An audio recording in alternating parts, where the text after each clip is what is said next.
Jangan lupa untuk subscribe YouTube Berazamkom dan pastikan untuk menyalakan notifikasi dan tenaga kependidikan, termasuk juga mahasiswa, ya. Harus mampu membaca Al-Quran. Harus mampu membaca Al-Quran. Harus mampu membaca Al-Quran. Ya. Nah, ini bagaimana mengukurnya nih Pak Anton? Apakah DDIK punya metode sendiri dalam menerapkan misi ini? Ya, baik. Sebelumnya, ya saya ingin menjelaskan dahulu. Ya, artinya bahwa dari sisi regulasi mengenai kewajiban ya, pandai membaca Al-Quran ya, atau mampu dalam bahasa Pak Dr. Safriyadi tadi ya, mampu membaca Al-Quran ini memang melalui sebuah peraturan ya, peraturan rektor nomor 002 ya tahun 2021. Bahkan ini diperkuat lagi melalui peraturan rektor ya yang terbaru itu di tahun 2022 ya nomor 15 tahun 2022. Jadi sudah 2 kali peraturan. Sudah ada regulasinya. Sudah ada regulasi. Bahkan sebelum peraturan rektor ini ada SK Rektor. SK Rektor. Iya, di tahun 2018. Nah, itu isi regulasinya apa Pak? Nah, isinya di sana diungkapkan ya bahwa setiap sivitas akademika ya baik itu dosen ya kemudian tenaga kependidikan dan mahasiswa harus bisa membaca Al-Quran. Harus bisa membaca Al-Quran. Nah, bisa membaca Al-Quran ini memang ini indikator pencapaian yang memang kita targetkan untuk 5 tahun pertama ya, dalam visi tersebut. Jadi bisa membaca dahulu itu sudah menjadi target kita. Saya kemarin ingat dites juga oleh DDIK baca Al-Quran di Pak Anton. Baik. Nah, itu memang seluruh dosen dites baca Al-Qurannya? Seluruh dosen Pak. Jadi seluruh dosen. Jumlahnya yang sudah dites berapa? Kalau jumlah ini sudah ya kalau kita laksanakan ini memang yang terstruktur ya ada per gelombang 1, 2, 3 itu memang artinya masih dalam kapasitas berbatas. Nah 3 bulan yang lalu kita sudah laksanakan artinya pengetesan itu kita laksanakan setiap harinya. Setiap hari. Ya, karena sudah ada regulasi yang memang mewajibkan bahwa setiap dosen, ya, tenaga pendidikan, ya, dan mahasiswa itu sudah lama itu. Jadi dimulai tahun 2018. Nah, untuk dosen tenaga pendidikan ini kan memang sesuai regulasi, ini sebuah tuntutan juga. Ya, artinya kebutuhan dan kepentingan dosen dan tenaga pendidikan. Apakah itu berkaitan dengan pengisian jabatan pimpinan ya dari mulai rektor sampai level yang terendah. Jadi, ya ketua prodi atau sekretaris prodi gitu. Misalnya ada pemilihan rektor. Ya.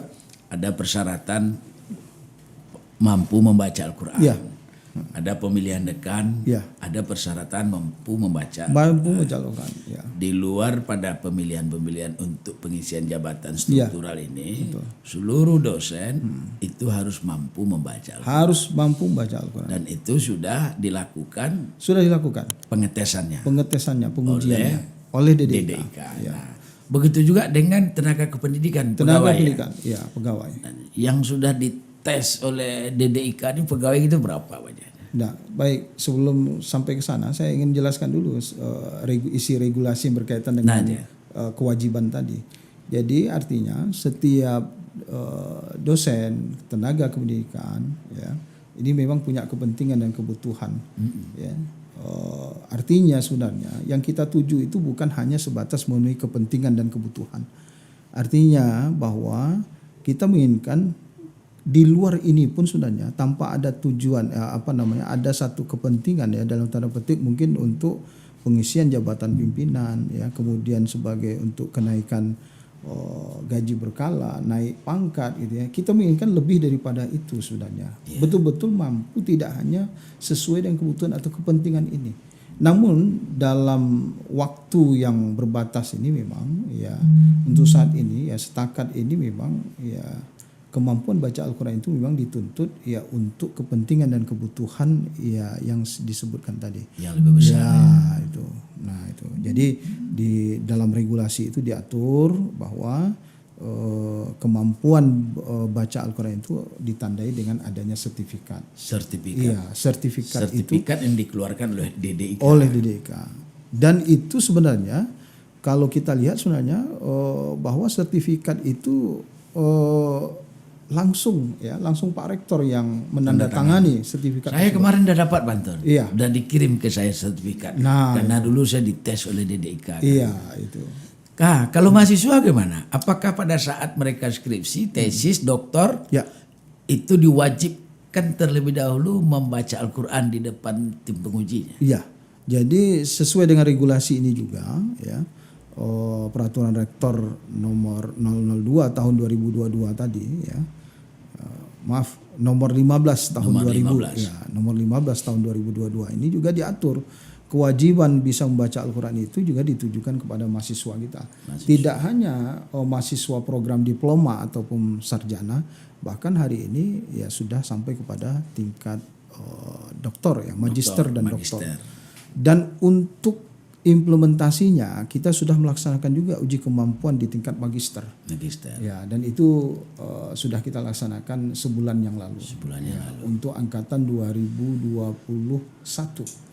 Ya, jadi mahasiswa S2 angkatan 2021 baik masuknya di semester ganjil ataupun semester genap. Itu kita sudah laksanakan dan sampai hari ini. Tapi mahasiswa UIR kan tidak muslim semua Pak. Iya, betul. Nah, yang non muslim bagaimana? Nah, yang non muslim ini tidak ada kewajiban untuk bisa membaca Al-Qur'an. Tidak ada kewajiban. Itu. Ya, jadi jangan salah kaprah ya. Iya. Jadi peraturan ini memang dikhususkan untuk mahasiswa muslim. Ya, mahasiswa muslim yang memang mereka ini masuk di program dari mulai S1 sampai S3. Nah, bagi yang non muslim tidak terkena kepada kewajiban bisa membaca Al-Qur'an. Nah, ini muncul mungkin pertanyaan Pak Dr. Sapriyadi, ya bagaimana dengan yang non muslim? Nah, setakat ini belum ada regulasi yang mengatur. Belum ada regulasi ya. Karena memang setakat ini juga regulasi yang mengatur kewajiban bisa membaca Al-Qur'an sebagai syarat untuk pengajuan seminar proposal atau ujian komprehensif memang ini hanya untuk khusus mahasiswa kalangan muslim saja. Tapi kan banyak juga kalangan muslim yang tak mampu membaca Al-Quran. Iya.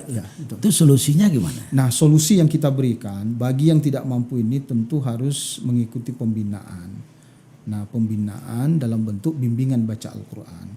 Nah, untuk mahasiswa S1 ini sudah berlaku semenjak tahun 2018. Jadi tahun 2018 itu sudah kita laksanakan sampai pada hari ini.